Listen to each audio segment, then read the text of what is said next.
Yeah, I appreciate both of your comments very much.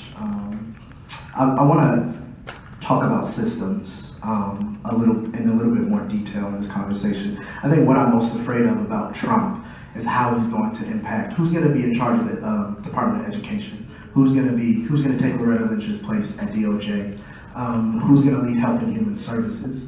I think we need to talk about, we say the word systems of oppression a lot, and often we point to slavery or Jim Crow, but I'm talking about like the systems that are supposed to make our lives better that often end up making our lives worse. So I want to talk about that because I do understand the ballroom scene to be in juxtaposition to these systems of oppression, a system of liberation.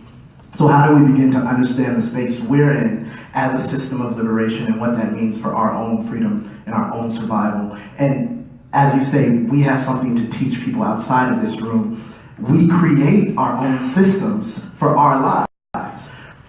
So at the same time, we don't got money to fund our own systems in the same way that the government has to fund the system. So what does this look like? What is our response to the systems that Donald Trump will be shifting, reforming, repressing, and recreating?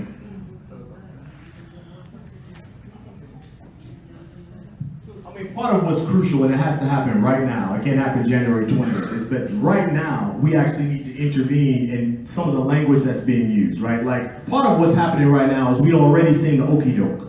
We're already being told to accept Donald Trump's presidency is illegitimate, morally, right? And we need to not for one moment allow ourselves to think that it is. So part of what's required in this moment is to have, again, moral clarity. It is not okay to have a sitting president of the United States who has actually made a commitment to banning Muslims, grabbing women by the pussy, et cetera, et cetera, et cetera. Like, it's not okay. And so part of what the news media wants us to do in this moment is start to acquiesce to those terms. A lot of talk about healing. Let's have healing. Well, we can't have healing without honesty.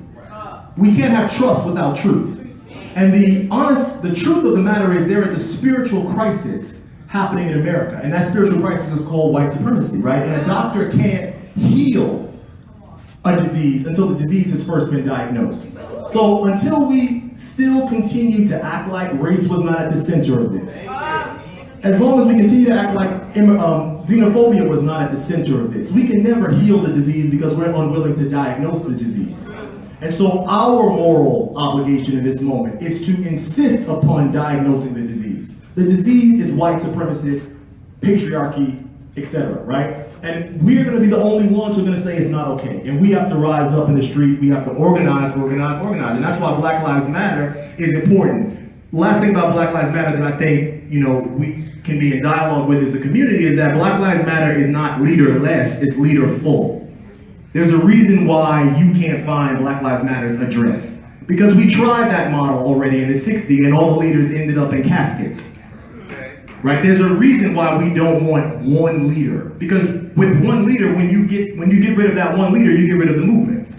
So Black Lives Matter is saying we need a leader-full movement with multiple communities speaking at the same time. So the bottom line for me is that we've got to organize and we've got to assert our moral authority. This candidacy, this presidency is not okay. This is not the time to heal. This is actually the time to get angry. That's the last piece.